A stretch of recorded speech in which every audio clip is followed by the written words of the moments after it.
దేవుడు మనకిచ్చిన టైం చాలా విలువైంది. దాన్ని ఎంత ఈజీగా ఖర్చు పెడుతున్నారంటే వజ్రాలని సముద్రంలో విసిరినట్టు విసురుతున్నారు టైంని. దేవుడు నీకు ఇచ్చే ప్రతి గంట ఒక వజ్రం, ప్రతిరోజు ఇంకా పెద్ద వజ్రం. ఆ రోజుని ఆ గంటను ఉపయోగించుకొని నువ్వు చాలా కార్యాలు చేయొచ్చు.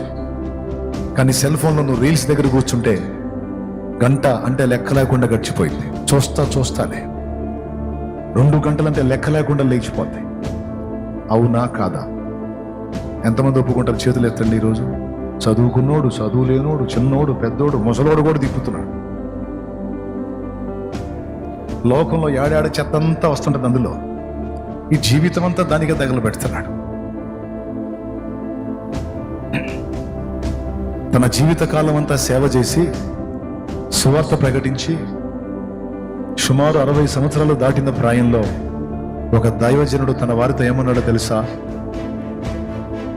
ఇంకొంతకాలం నాకు ఆయుష్ ఇవ్వమని అడగండ్రా, మళ్ళొక్కసారి ఆంధ్ర రాష్ట్రం మొత్తం చుట్టి ప్రకటిస్తాను, ఆంధ్ర రాష్ట్రాన్ని మళ్ళొక్క ఊపుతాను రా అని ఆయన కోరాడట. ఆయన దేవుడు సమయం ఇవ్వలా. ఆయన ఎంత పెద్ద దైవజనుడైనా, ఎంత గుర్తింపబడిన వాడైనా, ఎంత ప్రశంస పాత్రుడైనా దేవుడిచ్చిన సమయం వరకు, అది పౌలుకైనా, పేతురుకైనా, యోహానుకైనా, యాకోబుకైనా. అదే పేతురుకి ఇప్పుడు టైం ఇస్తే కుప్పలు తెప్పలుగా ఆత్మలు రక్షించబడవచ్చు.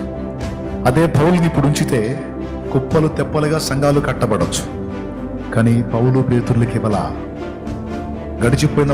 గతించిపోయిన భక్తులకు టైం ఇస్తే, ఒక చార్లెస్ గ్రాండిన్సన్ ఫిన్నీకి ఇస్తే, ఒక డిఎల్ మూడీకి ఇస్తే, ఒక ఏసన్నకి ఇస్తే, ఒక ముంగమూరి దేవదాస్ అనే దైవజనుడికి ఇస్తే, ఒక భక్త సింగ్ అనే దైవజనుడికి ఇస్తే, ఒక సాధు సుందర్ సింగ్ అనే దైవజనుడికి ఇస్తే పరిస్థితులు వేరేగా ఉంటాయి. కానీ ప్రసంగిలో ఒక మాట ఉంది, చచ్చిన సింహం కంటే బతికున్న కుక్క మేలు కదా అంటాడు.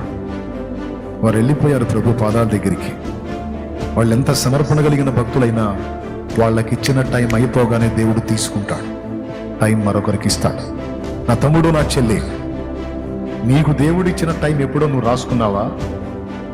నువ్వు ఫిక్స్ అయ్యావా? నువ్వేమన్నా కలలు కంటున్నావా? గ్యారంటీ కార్డులు ఏమైనా తెచ్చుకున్నావా? ఎవరికంటే గొప్పడు, ఎవరికంటే మునగాడివి?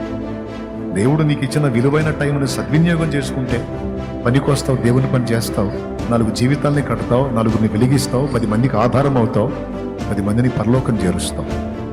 నువ్వు దానికి ప్రిపేర్ కాకుండా నీ టైంనంతా నాశనం చేసుకుని, లైఫ్నంతా పాడు చేసుకొని, చివరికి చావు దగ్గరికి వచ్చి ఆ కిడ్నీలో లివరో చెడిపోయి, ఆ గుండె ఏదో సమస్య వచ్చి ఆ బెడ్ మీద ఉండి అప్పుడు అంటాడు, ప్రభువా నాకు అవకాశం ఇవ్వు, ప్రభువా నాకు ఒక్క ఛాన్స్ ఇవ్వు, నన్ను బ్రతికించు, నీకోసం సేవ చేస్తున్నా.